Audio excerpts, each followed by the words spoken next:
Hello everyone, welcome to Vidya trans. आज हम lecture 5 discuss कर रहे हैं जिसमें हम लोग डिस्कस करेंगे ग्रे कोड। तो आज का जो टॉपिक रहेगा वो रहेगा ग्रे कोड। ओके, इससे पहले हमने हेक्साडेसिमल नंबर और बीसीडी कोड, एक्सिस 3 कोड पढ़ लिया था। अब हम लोग ग्रे कोड पढ़ेंगे। दूसरी चीज़ एक और थी, जैसे मैंने आपको कहा था कि जो हमारे नंबर सिस्टम है वो दो पार्ट में डिवाइडेड है। एक तो वेटेड नंबर सिस्टम है, वेटेड नंबर सिस्टम है,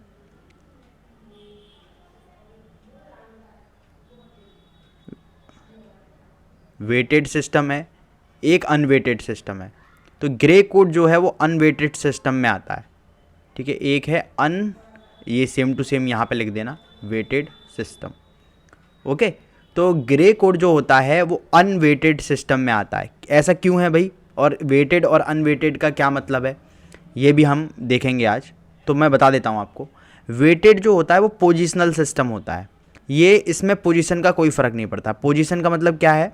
पोजीशन का मतलब ये है कि पोजीशन के हिसाब से हर एक नंबर का अपना वेट होता है। जैसे अगर आप डेसिमल की बात करें, इसमें आपके सारे आते हैं, बाइनरी, हेक्साडेसिमल, ऑक्टल। ठीक है, BCD 2421। ठीक है, BCD क्या है, 8421 है, 2421 भी आता है। तो इसके अंदर आपके बाइनरी, ऑक्टल, हेक्साडेसिमल, BCD 2421 ये सारे इसमें आते हैं। और यहाँ पर अनपोजिशनल जो अनवेटेड सिस्टम है, यानी कि जहाँ पर पोजीशन का कोई फ़र्क नहीं पड़ता, इसे नॉन पोजिशनल वेटेड सिस्टम भी कहते हैं। इसमें आपका ग्रे कोड आता है और एक्सिस 3 कोड आता है। ठीक है, जैसे कि आप एक नंबर ले लो 8421। अब इसको अगर हम देखेंगे तो यह एक नंबर ले लेते हैं, सॉरी 8421 भी ठीक है, वैसे इसको हम लोग डेसिमल बना लेते हैं 10। ठीक है, अब आप देखेंगे हर एक बिट के हर एक नंबर की पोजीशन के हिसाब से इसका कुछ वेट है। जैसे कि 1 जो है इसका वेट क्या है, 1 इंटू इसका बेस और उसकी पावर, इसकी पोजीशन कितनी है, 0। 2 का वेट क्या है, 2 इंटू 10 टू दी पावर 1। 4 का वेट क्या है, 4 इंटू 10 टू दी पावर 2। ये 2 क्या है, इसकी पोजीशन। तो यहाँ पर क्या है, इसकी पोजीशन के हिसाब से इसका वेट है। लेकिन अगर ग्रे कोड और एक्सिस 3 की बात करेंगे तो यहाँ पर इसकी पोजीशन के हिसाब से इसका वेट नहीं होगा। ठीक है दोस्तों, अगर आप ये लेक्चर देख रहे हैं डिजिटल इलेक्ट्रॉनिक्स के, तो मे बी आप हो सकता है किसी कम्पिटिटिव एग्ज़ाम की तैयारी कर रहे हो। तो अब आपके किसी कम्पिटिटिव एग्ज़ाम की अगर आप तैयारी कर रहे हैं तो इससे रिलेटेड मैं आपको एक इन्फॉर्मेशन दिखाता हूँ, तो वो आप देख लीजिए। अगर आप गेट और ईएससी की प्रिपरेशन कर रहे हैं तो आप अनअकैडमी प्लेटफॉर्म से इसकी प्रिपरेशन स्टार्ट कर सकते हैं। इसके लिए आपको प्लस सब्सक्रिप्शन लेना होता है और आपको लाइव क्लास मिलती हैं गेट और ईएससी की। ये जो बेनिफिट्स हैं, इन पर आपको 20% ऑफ मिल रहा है प्लस सब्सक्रिप्शन पर, अगर आप 14 मार्च से 16 मार्च के बीच में इस सब्सक्रिप्शन को लेते हैं। ठीक है, विद्या T10 का कोड का इस्तेमाल करेंगे तभी आपको दोस्तों 20% ऑफ मिलेगा। तो आप इसको ले सकते हैं। ऑफ़र आपका 14 से 16 मार्च तक है। ओके, तो आप जल्दी कीजिए, इसको ले लीजिए। उसके साथ साथ दूसरी चीज़ है कि अनअकैडमी स्कॉलरशिप टेस्ट भी करा रहा है। आप क्या कर सकते हैं, इस टेस्ट में पार्टिसिपेट कर सकते हैं और 100% तक स्कॉलरशिप आपको मिल सकती है। इनरोलमेंट के लिए अभी आप इनरोल करेंगे तो उसमें एक कोड मांगेगा जिसमें आपको विद्या T10 कोड का इस्तेमाल करना है। साथ ही साथ कुछ नए बैचेस की इन्फॉर्मेशन है, जैसे सिविल का बैच स्टार्ट हुआ है, इलेक्ट्रिकल का बैच जो है और इलेक्ट्रॉनिक्स का बैच है जो 9 मार्च को स्टार्ट हो गया है। ठीक है, ये बैच कुछ नए स्टार्ट हुए हैं, जैसे मैकेनिकल के, CSIT के। तो CSIT का ये बैच है 16 मार्च से स्टार्ट हो गया है आपका। तो आप इनको भी ज्वाइन कर पाएंगे अगर आप अनअकैडमी का प्लस सब्सक्रिप्शन ले लेंगे। अपनी ही ब्रांच के हिसाब से सब ब्रांच के लिए बैचेस इसमें बने हुए हैं। तो ये मैकेनिकल का है। उसके साथ साथ आपका जनरल स्टडीज़ के लिए भी अनअकैडमी ने स्टार्ट किया है। अगर आप ESC प्रीलिम्स के लिए प्रिपरेशन कर रहे हैं तो आपकी जनरल स्टडीज़ स्टार्ट हो गई है। ओके, और इनको भी आप देख पाएंगे। कोड आपको एक ही इस्तेमाल करना है जिसका नाम है विद्या T10 टू गेट 20% ऑफ। ठीक है, 20% ऑफ मिलेगा आपको 16 मार्च तक। Okay, thank you very much.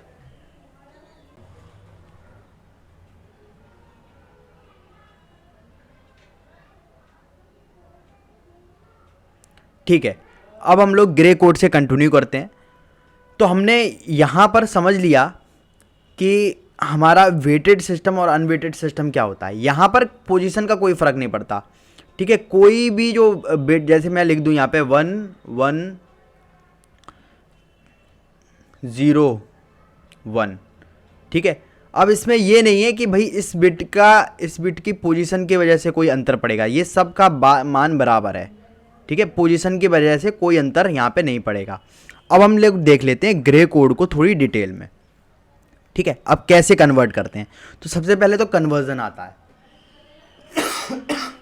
सबसे पहले कन्वर्जन आता है आपका कि भाई आपको एक बाइनरी दिया गया है 1 1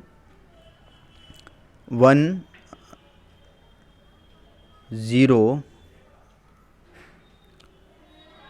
1 0 0 1 0, ये आपका बाइनरी दिया गया है और इसको कन्वर्ट करना है टू ग्रे कोड,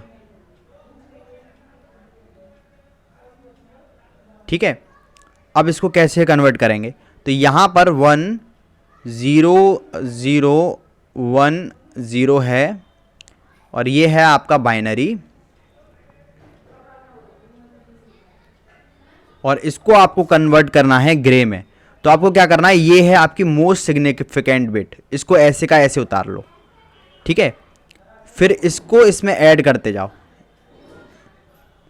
इसको इसमें ऐड करते जाओ, इसको इसमें ऐड कर दो और इसको इसमें ऐड कर दो और लिखते जाओ।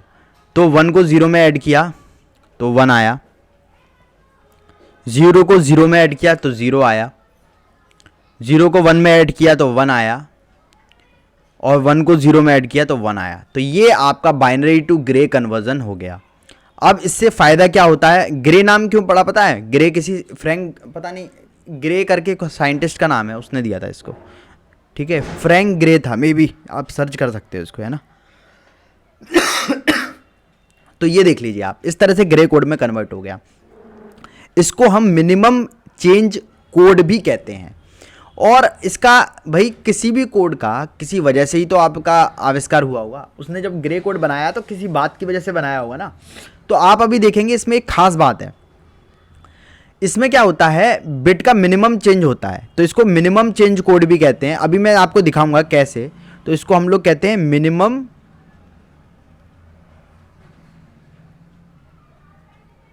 Change codes, minimum change codes.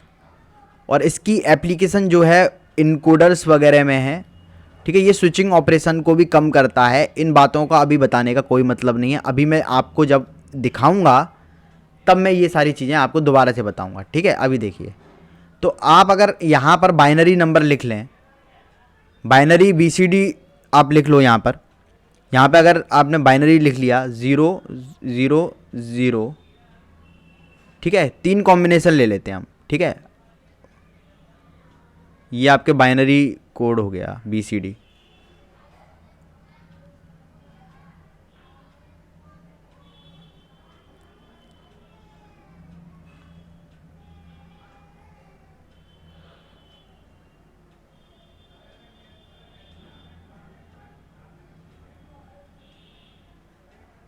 ठीक है। ये हो गया आपका BCD। देखो ऐसे देख लिया करो, 1 2 3, ठीक है। 3 बिट है ना, तो 2 की पावर 3 इज इक्वल टू 8, यानी कि आपके 8 कॉम्बिनेशन बनेंगे। तो ये BCD हो गया। अगर यहाँ पे डेसिमल में लिखूँ तो ये 0 है, ये 1 है, ये 2 है, ये 7 है, ठीक है। 3 4 5 6 7, ओके। अब इसको अगर हम लोग लिखेंगे ग्रे कोड में, तो आप देखिए कैसे लिखेंगे। इसको इसमें ऐड कर दो, इसको इसमें ऐड करो, तो ग्रे कोड में भी 0 0 0। इसमें MSB तो ऐसी की ऐसी उतार लेते हैं, ठीक है। इसको इसमें ऐड किया और इसको इसमें ऐड किया, कोई फ़र्क नहीं, सेम आया। अब देखिए ये ठीक है, ऐसे का ऐसा इसमें ऐड कर दिया, इसको इसमें ऐड किया, फिर इसको इसमें ऐड किया, 1, ठीक है, क्लियर है। इसको इसमें ऐड किया तो आपका 1 आया, फिर 1 को 0 में ऐड किया तो 1 आया।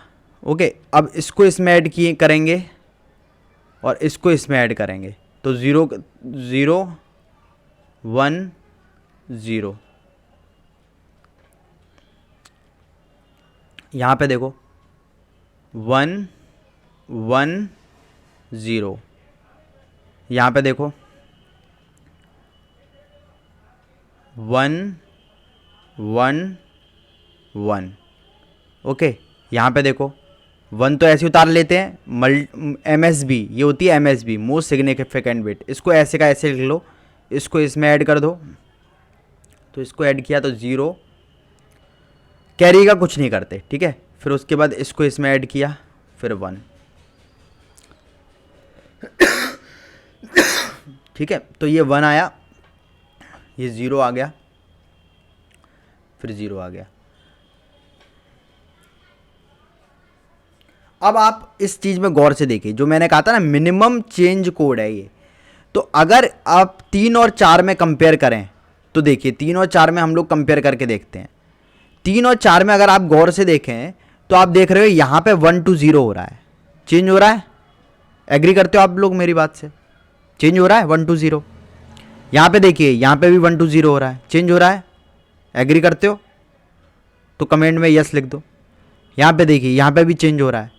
तो अब इतना सारा चेंजेस हो रहा है, इतनी सारी स्विचिंग हो रही है यहाँ पर, लेकिन यहाँ पे देखो ग्रे कोड में देखो 0 to 0 है, नो चेंज, नो चेंज, एक चेंज हो रहा है, केवल एक चेंज हो रहा है। तो स्विचिंग क्या हो गई? कम हो गई। इसमें फ़ायदा क्या है आपका?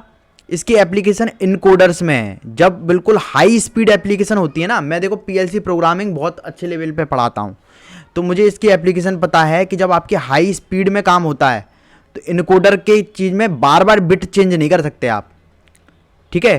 तो आपकी यहाँ पर BCD कोड में हो जाती है मिस्टेक, लेकिन ग्रे कोड ऐसी जगह है जैसे इनकोडर है, इनकोडर यहाँ पर इसका बहुत बेनिफिट है। इसमें आप इनकोडर इसका ग्रे कोड का यूज़ करते हो। तो अगर आपसे कोई इंटरव्यू में एप्लीकेशन पूछे ग्रे कोड की, why we develop Gray code, तो आप बोलना है इसकी हाई स्पीड एप्लीकेशंस में, हाई स्पीड एप्लीकेशन है इसकी, जैसे इनकोडर है, इसमें इसका यूज़ होता है।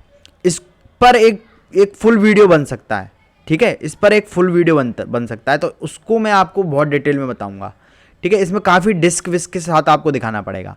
तब तक आप ये समझ लीजिए, जैसा कि मैंने आपको यहाँ पे दिखाया कि देखो एक चेंज हुआ यहाँ पर, तो स्विचिंग ऑपरेशन यहाँ पे आपके रिड्यूस हो गए, ठीक है। दूसरी चीज़ आप देखो भाई, यहाँ पे भी देख लो, आप यहाँ पे भी देख लो, यहाँ पे भी केवल एक सिंगल चेंज यहाँ पे हो रहा है। एक सेकेंड, हेलो, हाँ मैम अभी क्लास ले रहा हूँ, 2 मिनट बात कर।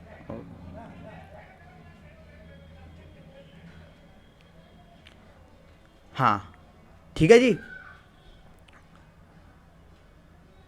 तो यहाँ पर आप इस तरह से देख सकते हो, ऐसी एप्लीकेशन में आप लोग ग्रे कोड का इस्तेमाल करते हो। अब सेकंड चलते हैं। अब इसमें क्या है, आपसे कह रहा है कन्वर्ट ग्रे टू बाइनरी। आपको दे दिया 1 1 0 1 1 और ये हो गया आपका ग्रे, और इसको बाइनरी में कन्वर्ट करना है। तो देखिए बिल्कुल सिंपल है, ये आपका है, इसको चेंज नहीं करना, बस ये ध्यान रखना, जो MSB है ना उसको चेंज नहीं करना बिल्कुल, उसको ऐसे का ऐसा उतार लो। तो ये आ गई 1। अब इसको इसमें ऐड कर दो तो क्या आया आपका 0। इसको इसमें ऐड कर दो तो क्या आया आपका 0। इसको इसमें ऐड कर दो तो क्या आया आपका नीचे 1। इसको इसमें ऐड कर दो तो आपका क्या आया 0, ठीक है। तो ये आपका ग्रे टू बाइनरी कन्वर्जन हो गया, ये ग्रे टू बाइनरी आपका कन्वर्जन हो गया। दूसरा, एक गेट के एग्जाम में एक क्वेश्चन अभी आया था, बड़ा अच्छा क्वेश्चन लगा मुझे। देखो आपके गेट में कई बार बड़ा अच्छा टेस्ट लेते हैं, बड़ा अच्छे क्वेश्चन लगते हैं मुझे उसके। जैसे आप देखो कि अभी एक क्वेश्चन पूछ लिया था, जैसे आपको पता है ना, पिछले लेक्चर में मैंने आपको एक चीज़ बताई थी कि जो BCD होता है वो 0 to 9 होता है। BCD के जो वैलिड कोड होते हैं ना वो 0 to 9 होते हैं, 0 to 9, ठीक है। लेकिन अब आप देखो, अगर आपके 4 कॉम्बिनेशन है, अगर आपका 4 बिट नंबर है, 4 बिट नंबर, तो उसके 16 कॉम्बिनेशन बन जाएंगे, 2 की पावर 4 यानी कि 16 कॉम्बिनेशन। और BCD में केवल कितने नंबर वैलिड हैं, अगर मैं आपसे नंबर वाइज पूछूं तो 0 to 9 मतलब 10 नंबर हैं ये, ठीक है। तो मतलब 10 ही वैलिड नंबर हैं, 16 जो है अगर 4 बिट है तो 16 कॉम्बिनेशन बनेंगे, लेकिन 10 ही इसमें वैलिड है, 6 जो होते हैं वो इनवैलिड होते हैं। तो उन्होंने क्या क्वेश्चन पूछा था आपसे, 6 नंबर इनवैलिड है। एक क्वेश्चन पूछा था गेट में अभी, और आपसे ये कहा था इसमें से इनवैलिड BCD बताइए, इनवैलिड BCD नंबर बताइए, ठीक है। तो ऑप्शन दे रखे थे कुछ, मैं अपने आप ही बना लेता हूँ, देखो 1 1 1 0, ठीक है, 0 0 1 0 1 0 0 0 1 0 0 0, ठीक है। इनमें से आप बताइए इनवैलिड कौन सा है। तो जैसा कि आप जानते हैं कि BCD कोड को आप लोग कहते हैं 8421 कोड, तो यहाँ पे सीधे सीधे लिख लो 8421 8421 8421, ठीक है, 8421 अपने दिमाग में लिख लेना ये। अब आप देखो जो भी 1 के ऊपर वाले नंबर है उनको ऐड कर दो, तो 1 1 1 इनके ऊपर वाले नंबरों को ऐड कर दो, कितने हो गए 14, कितने हो गए 14। ये कितना है 2, ये कितना है 4, ये कितना है 8। तो देखिए 0 to 9 तक तो वैलिड थे, 14 वाला वैलिड नहीं है, तो ये आंसर आपका हो गया सही, ठीक है। तो इस तरह के क्वेश्चन भी आपके आ सकते हैं एग्जाम्स में। आई होप आपको ये वीडियो समझ आया होगा। नेक्स्ट वीडियो में मैं ग्रे कोड को इनकोडर में कैसे यूज़ करते हैं वो बताऊंगा, और क्यों यूज़ करते हैं, बाइनरी से काम क्यों नहीं चल रहा था, अर्थमेटिकल ऑपरेशंस में इसका इस्तेमाल नहीं करते हैं, इसका इस्तेमाल इनकोडर वगैरह और हाई स्पीड एप्लीकेशन में होता है। अब देखो स्विचिंग बच गई ना आपकी, ठीक है। इनकोडर जब पढ़ाऊंगा तो बहुत अच्छे से समझ आएगा, ठीक है। तो तब तक आप इस वीडियो को ही देखिए, और इसके साथ साथ मैं कुछ कोशिश करूंगा कुछ आर्टिकल्स वगैरह लगा दूं, तो वो भी पढ़ते रहिए। और जो भी PLC प्रोग्रामिंग वाले बच्चे हैं उनको मैं बता दूं, first 2 chapter of PLC programming में आपका केवल यही है जो मैंने आज पढ़ाया, ठीक है। तो बड़ा ध्यान से इसको समझिएगा, PLC में भी आपके इस्तेमाल होगा। चलिए, थैंक यू वेरी मच।